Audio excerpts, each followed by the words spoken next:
মৰমৰ আগন্তুক মেট্ৰিক পৰীক্ষাৰ্থীসকল তোমালোকক 2023 চনৰ কোৱেশ্চন পেপাৰখনৰ পৰা মেথছৰ কোৱেশ্চন নম্বৰ 3 1 লৈকে মই কৈ দিছো আজি কোৱেশ্চন নম্বৰ 2 কৈ দিবলৈ লৈছো কি লিখা আছে যেটা আটাইতকৈ সৰু সংখ্যাৰে √27 ক পূৰণ কৰিলে এটা পৰিমেয় সংখ্যা পোৱা যাব সেই সংখ্যাটো উলিওৱা ইয়াত তোমালোকে কৰিবা কি সিধাই √27 লিখি লোৱাচোন ইয়াক আমি কি লিখিব পাৰো 9 into 3 3 9 are 27 9 er square root কৰিলে কিমান হ'ব 3 3 √3 তেনে নিশ্চয় তোমালোকে চাব পাৰিছা √3 দি যদি তোমালোকে পূৰণ কৰা তেনে হলে এই √3 কেনসেল হৈ ই এটা পৰিমেয় সংখ্যা হৈ পৰিব তেনে হলে তোমালোকৰ আনসাৰ হ'ব √3 ফাইন নেক্সট কোৱেশ্চন তো তোমালোকৰ কি আছিল 3 কি কৈছে 4x² + 8x ৰ শূন্য কেইটাৰ পূৰণফল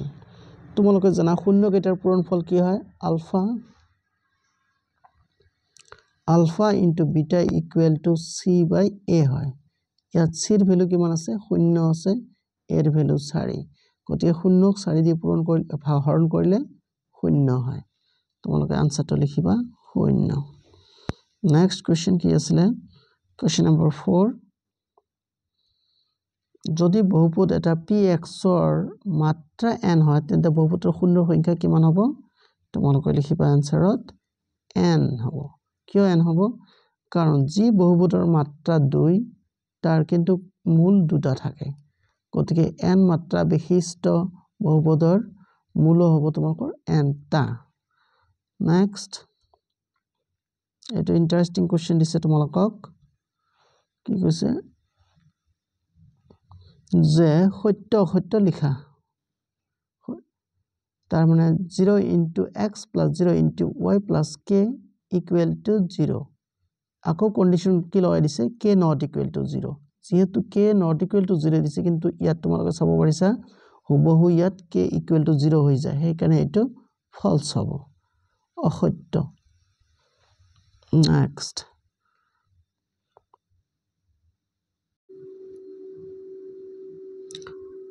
কোৱেশ্চন নম্বৰ 6 ত কি কৈছে তোমালোকৰ x - 4 y + 6 = 0 3x - 12 y + 18 = 0 তাছ কি কৈছে সমীকৰণৰ সমাধানৰ সংখ্যা নিৰ্ণয় কৰা এই সমীকৰণটোৰ সমাধান সংখ্যা নিৰ্ণয় কৰিব দিছে তেনেহলে তোমালোকে কি কৰিবা ফাৰ্স্ট ইয়াত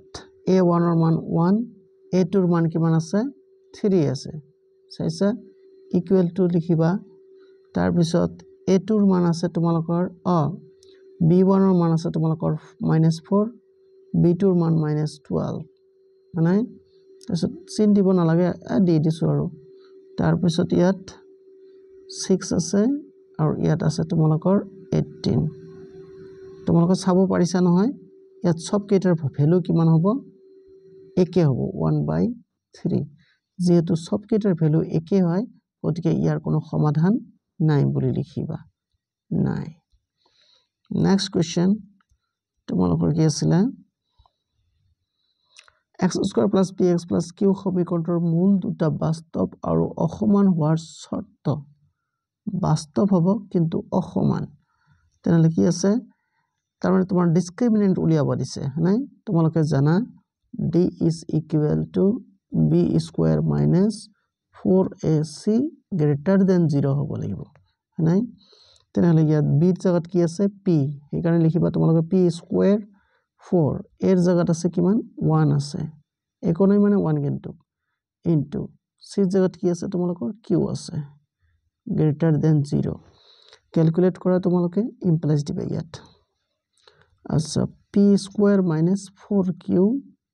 greater than 0 হ'ব লাগিব নাই এটো যদি লিখা তথাপি তোমালোকৰ ৰাইট হ'ব নতুবা তোমালোকে এনেকৈ লিখিবা p² তেনেহলে তোমালোকে কৰিবা কি is greater than 4q হ'ব লাগিব এখিনি লিখিলে তোমালোকৰ যথেষ্ট ফাইন নেক্সট তোমালোকৰ কোৱেশ্চন নম্বৰ 8 ত কি দিয়া আছে ax² + bx + c সমীকৰণটোৰ মূল দুটা সমান হয়নে কি সমান হলে c ৰ মান কিমান হ'ব মূল দুটা সমান হলে c ৰ মান কিমান হ'ব বুলি কৈছে তেনেহলে সমান হলে তোমালোকে জানা কি লিখিব লাগিব b square minus 4ac equal to 0 হ'ব তোমাক c ৰ মান উলিয়াব দিছে ৰাইট তেনেহলে কি লিখিবা তোমালোকে b square equal to কি হ'ব 4ac implies b square 4a কে ফালে লৈ আহা তোমালোকে 4a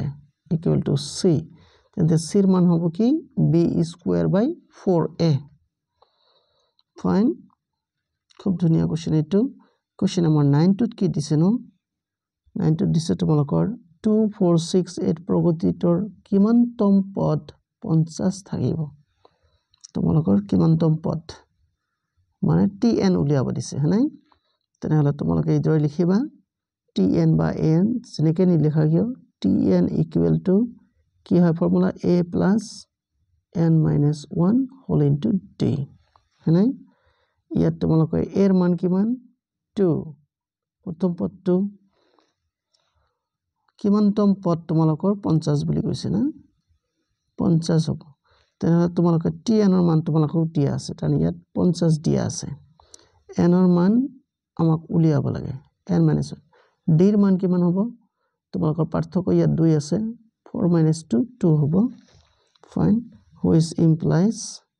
2 তোমালোকে এইফালে আনিলা 48 is equal to n - 1 whole into 2 whole right এতিয়া তোমালোকে 2 কাটি দিলা 24 হ'ব 24 আৰু -1 আছে নহয় ইফালে আনিলে কিমান হ'ব 25 হ'ব তাৰে তোমালোকে লিখিবা 25 equal to n তেনেহলে তোমালোকৰ 25তম পদ কি হ'ব 50 হ'ব আশা কৰিছো এইখিনি লিখি তোমালোকে বুজি পাইছা বুজি নাপালে কমেন্ট কৰিবা আৰু প্লিজ মোৰ চেনেলটো সাবস্ক্ৰাইব কৰিবা সোৱাৰ কাৰণে ধন্যবাদ